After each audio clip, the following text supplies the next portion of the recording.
Assalamualaikum warahmatullahi wabarakatuh. Selamat pagi dan salam sejahtera bagi kita semua. Saya Fikih Firmansyah, mahasiswa Ilmu Komputer USU, Istanbul 2018. Nah, pada kesempatan kali ini saya akan mempresentasikan ke teman-teman tentang Desa Pintar. Ya. Jadi tentang Desa Pintar, dan teman-teman juga bisa tahu kalau saya saat ini sedang berada di alun-alun Tengku Amir Hamzah di Setabat. Ya, kenapa saya berada di Setabat? Ya karena bentar lagi nanti siang juga saya mau ke Kecamatan Kuala untuk donasi. Ya, ada korban banjir di sana. Nah, jadi saya ini di podium alun-alun. Oke, balik ke topik. Kenapa saya membawa materi tentang Desa Pintar? Karena menurut saya sendiri Desa Pintar itu seperti sebuah hal yang mungkin sudah bisa teman-teman paham. Desa Pintar itu mengarah ke pengembangan IT, mengarah ke internet, mengarah ke jaringan luas, keterbukaan data dan sebagainya. Jadi ya itu harus ya. Jadi kenapa saya membawa materi ini? Ya karena harus. Saya memilih materi ini juga berdasarkan kesenjangan yang terjadi antara daerah satu dengan daerah lain. Nah, jadi di sini di Kecamatan Setabat ini ya mungkin lebih maju daripada kecamatan-kecamatan yang lain. Ya, tidak hanya dari segi jaringannya, tapi juga dari pemberdayaan masyarakatnya. Nah, mungkin teman-teman masih kontra ya, kenapa harus mesti kali mengonlinekan desa, kemudian bikin internet masuk desa. Nah, ya karena itu harus. Jadi ya harus sampai kapan lagi teman-teman yang dari desa sana yang belum dapat jaringan itu tetap tidak dapat jaringan, dan mau kapan lagi orang-orang tua yang hidup di desa itu, yang kerjaannya buruh sawit dan sebagainya, itu tidak bisa dimaksimalkan pemberdayaannya lagi dan hanya tetap jadi buruh sawit terus menerus. Nah, itu kan kayak sebuah hal yang harus kita rubah. Jadi bahkan ada juga teman-teman dari ilmu komputer yang saat ini masih di kampungnya itu ya, ini kan banyak yang pulang kampung semua, yang masih tidak ada internet di daerah kampungnya, sehingga lebih memilih untuk ke kota, tinggal di kota, ke rumah saudara, ataupun ketika di rumah itu harus ya siap-siap manjat tempat tinggi atau cari sinyal dan sebagainya. Dan inilah kesenjangan yang harus kita rubah. Kenapa internet itu harus masuk desa, dan kenapa kita harus memberdayakan orang-orang yang ada di desa. Ya, oke. Itulah alasan kenapa saya memilih topik ini. Oke. Tentang IT, kita bahas IT-nya dulu. Itu sepertinya sudah tidak asing lagi ya. Bahkan orang-orang yang ada di pelosok sana, tidak usah orang tuanya, tapi anak-anaknya, masih anak-anak SMA, anak-anak sekolah yang bersekolah, statusnya bersekolah, itu tidak asing lagi tentang IT, tentang sosial media, tentang perkembangan teknologi yang mulai dari dulu itu ada BlackBerry, mungkin ada yang tahu BlackBerry, kemudian ada Android. Ya, mungkin mereka paham tentang Android, tentang Apple dan sebagainya, tentang komputer, mengoperasikan komputer, cara mengetik dan sebagainya. Mungkin itu sudah ya kita anggap itu sebagai sebuah pemahaman yang sudah diketahui oleh adik-adik di sekolah ya, dan bahkan bisa dipelajari dengan singkat karena mereka bakal terus berinteraksi dengan itu.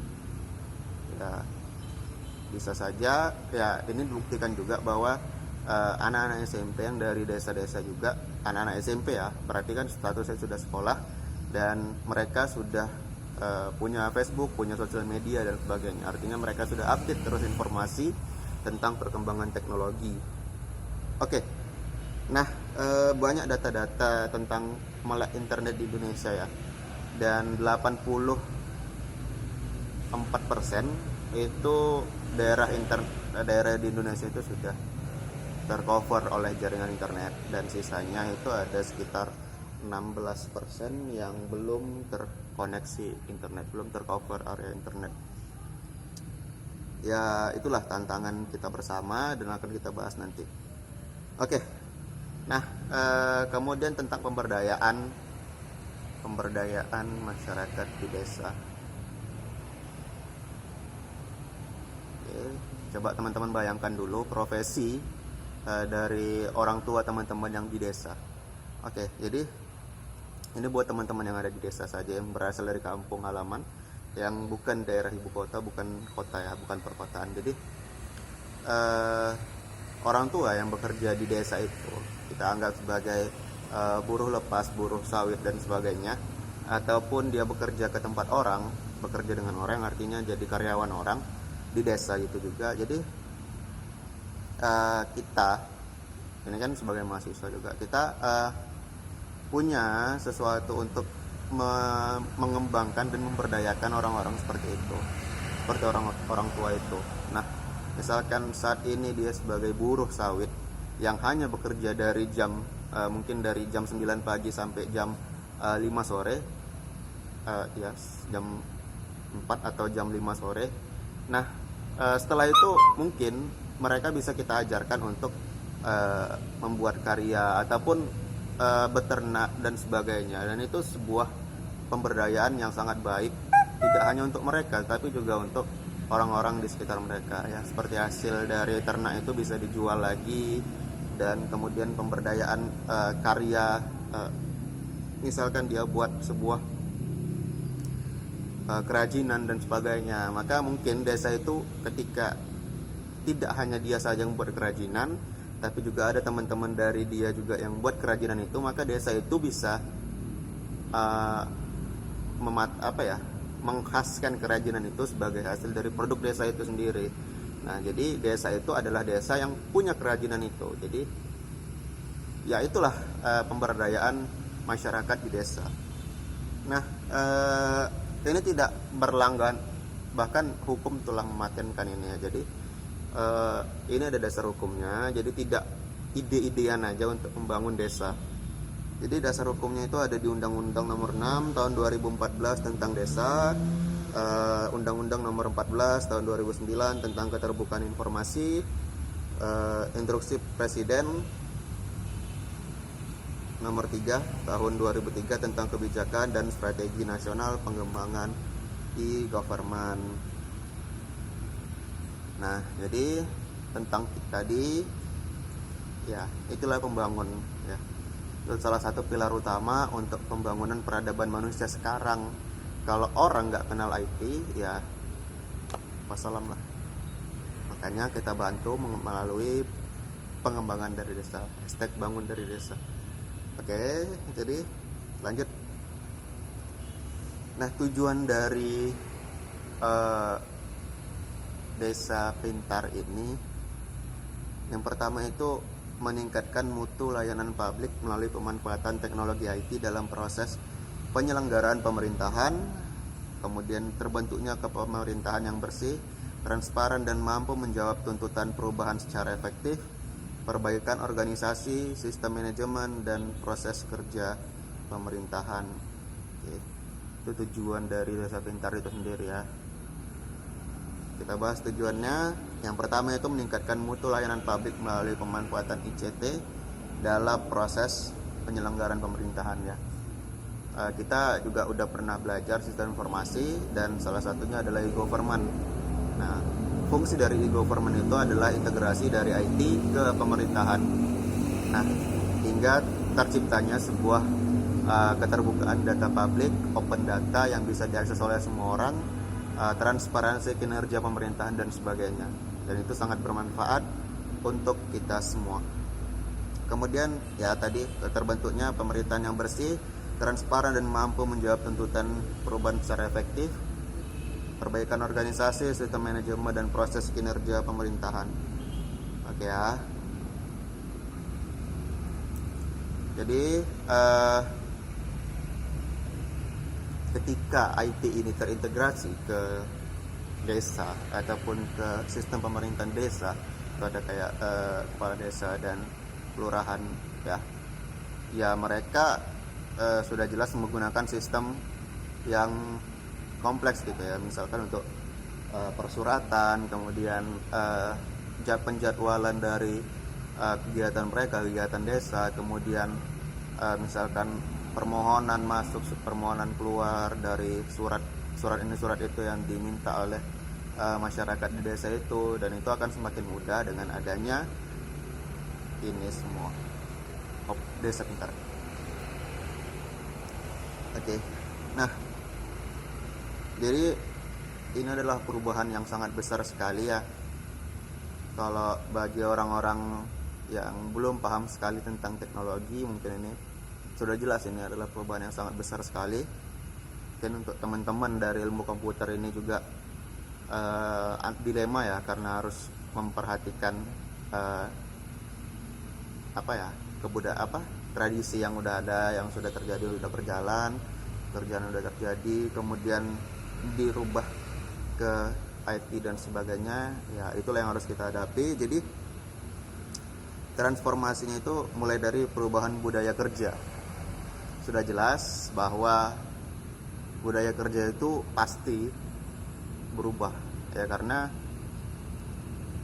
ya budaya kerja mulai seperti gini. Mungkin kaur kalau di kelurahan ada kaur, itu kepala urusan ataupun kabitnya, kepala bidang pemerintahan, kepala bidang organisasi dan sebagainya, keuangan, kepala bidang keuangan. Nah, itu yang mengurus keuangan di desa itu misalkan.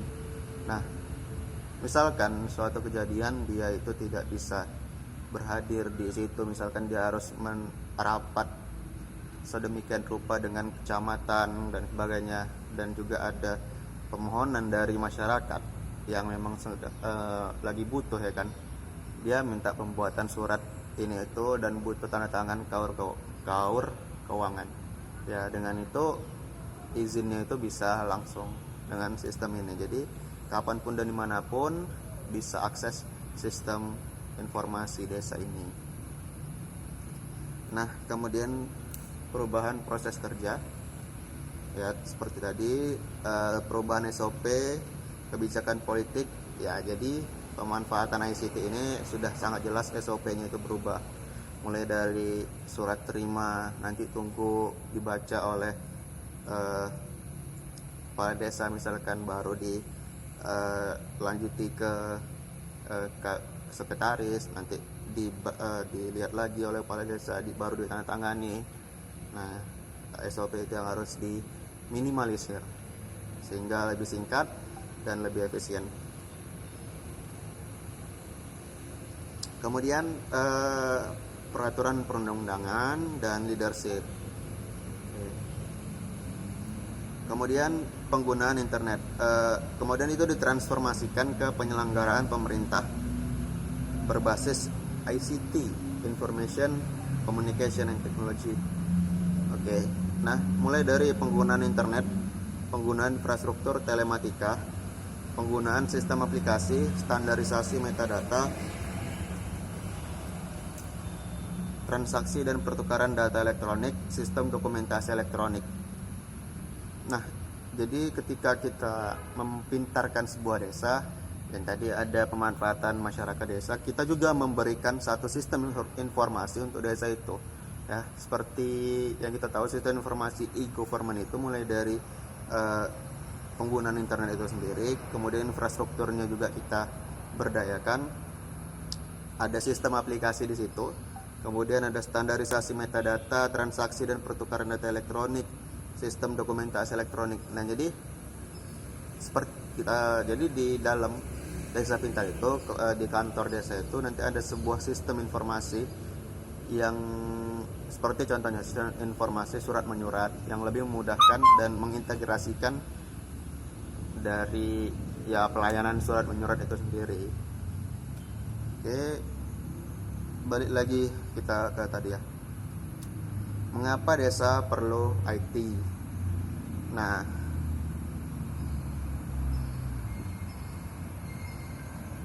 yang pertama,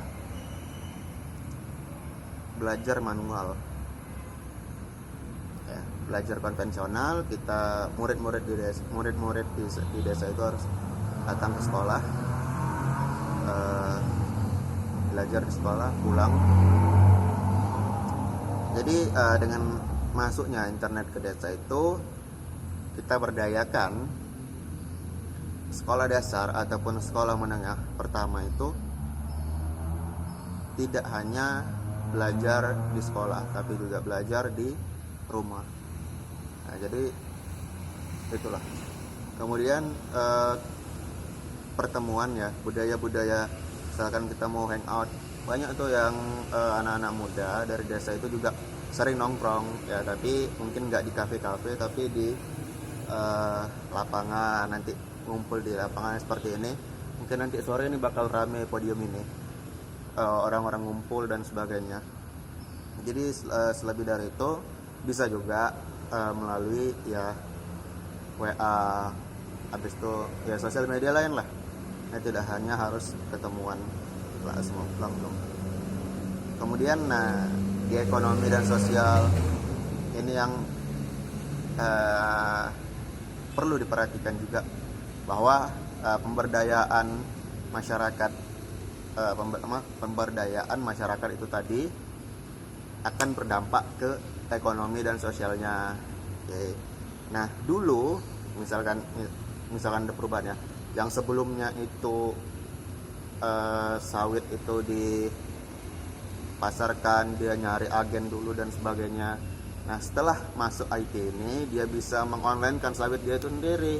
Nah, mungkin teman-teman tertawa sekarang, tapi ketika sawit itu online dan dia ketemu dengan pembeli dan terjadi transaksi, maka ya itu lebih mudah karena dia tidak perlu ketemu dan dia bisa langsung ngirim dengan truk dan sebagainya ke pembeli itu sendiri, ya, mulai dari perusahaan dan sebagainya.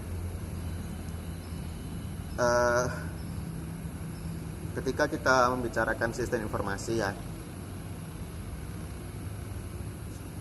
kita bicara tentang basis data, tentang database. Data kamu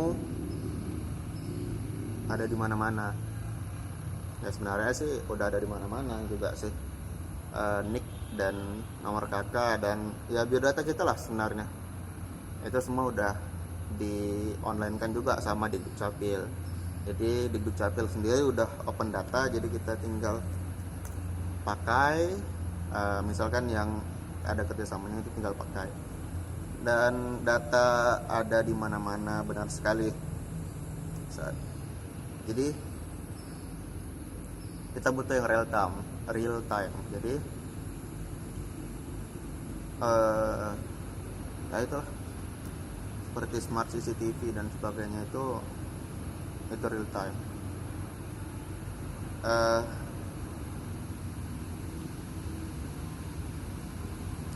Keterbukaan data itu di desa mungkin gini, masyarakat juga perlu data. Tentang data, banyak juga masalah yang dihadapi ketika kita butuh data. Yang pertama itu seperti data itu tersedia tapi tidak mudah diperoleh ya. Kemudian dia tersedia tapi itu tersebar di banyak situs. Dia itu tersedia tapi cuma bisa dilihat. Dia tersedia tapi dia berbayar. Dia tersedia tapi kualitasnya itu tidak memadai. Dan itu yang mau kita rubah. Makanya open data di desa ini jadi salah satu portal sehingga masyarakat ketika butuh data itu ke desa itu sendiri, ke desa dia sendiri. Jadi tidak perlu harus dia cari ke ibu kota, kemudian dia harus cari ke internet sebagainya yang membuat dia itu tersesat. Jadi silahkan balik lagi ke datanya, ke desanya.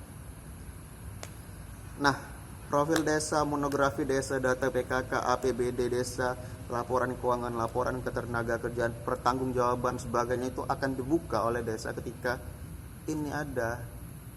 Ya sebenarnya keterbukaan di sini artinya itu dapat mudah diakses, itu terbuka dan digunakan kembali itu bisa.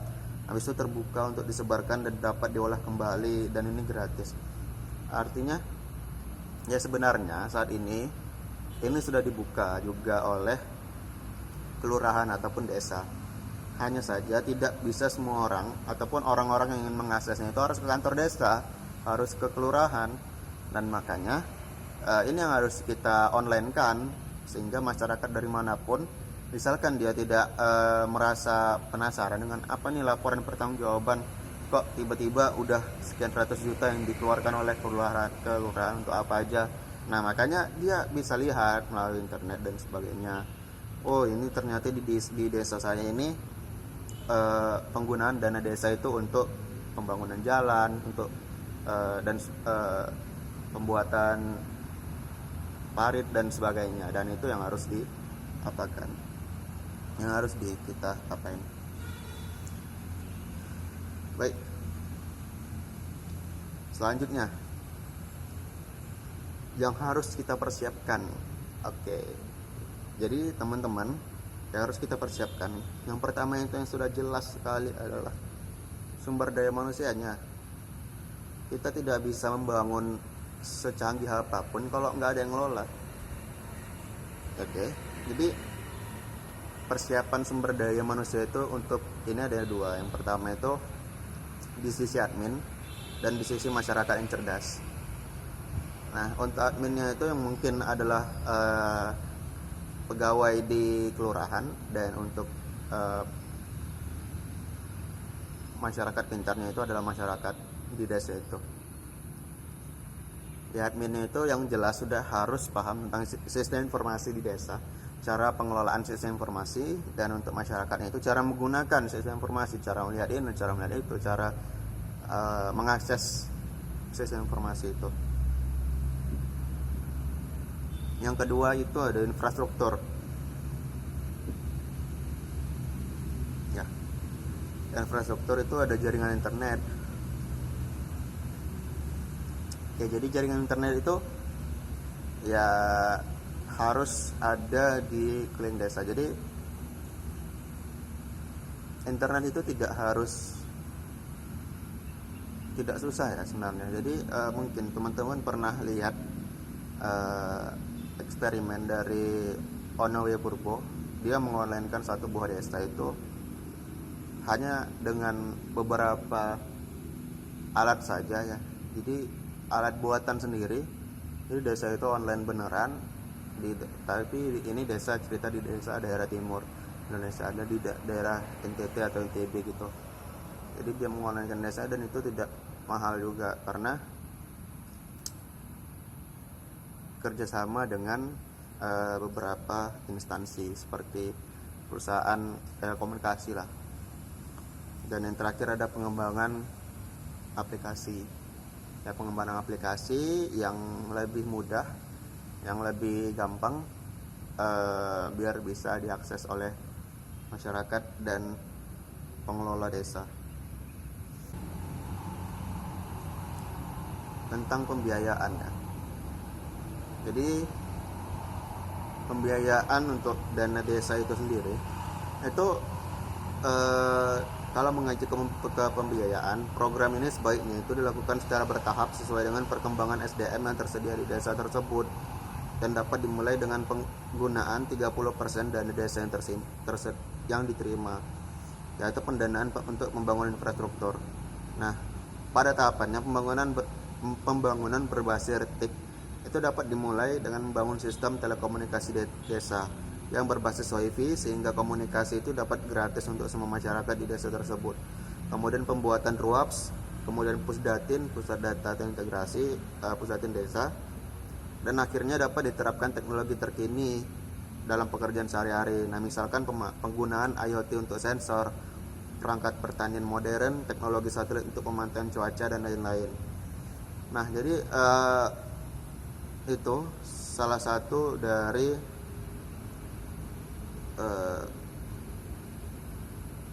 pendanaan dan apa saja yang harus dilakukan untuk membangun ini yang pertama kali.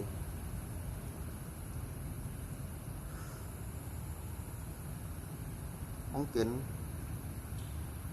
ini masih ide, tapi ketika desa itu berkomitmen untuk maju, untuk mengintegrasikan datanya itu ke sistem secara online dan bisa diakses oleh semua orang, maka itu bukan sebuah ide lagi, tapi udah lebih dari sebuah ide.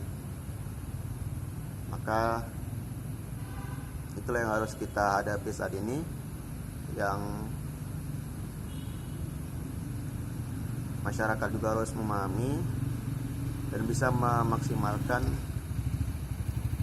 ke pemberdayaannya gitu. Seperti tadi, ini ada penggunaan teknologi IoT. Ya, jadi seperti contoh di Jawa Barat itu sendiri, gerakan 1000 desa itu, 1000 desa pintar, desa cerdas itu desa pintar. Jadi di sana masyarakat desa juga diberdayakan, seperti ada di sana yang menanam lele, melihara lele itu dalam satu tong itu aja, tapi itu banyak hasilnya. Kemudian di atas tong itu juga ditanam kangkung kalau nggak salah. Jadi ya sambil nanam kangkung sambil ternak lele gitu. Dan itu hasilnya itu sangat bermanfaat untuk masyarakat itu sendiri. Ya, jadi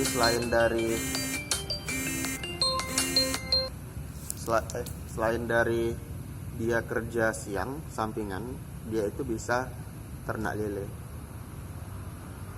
Nah, masalahnya tadi sudah jelas, itu adalah ke dana. Ya, dana itu sangat sensitif.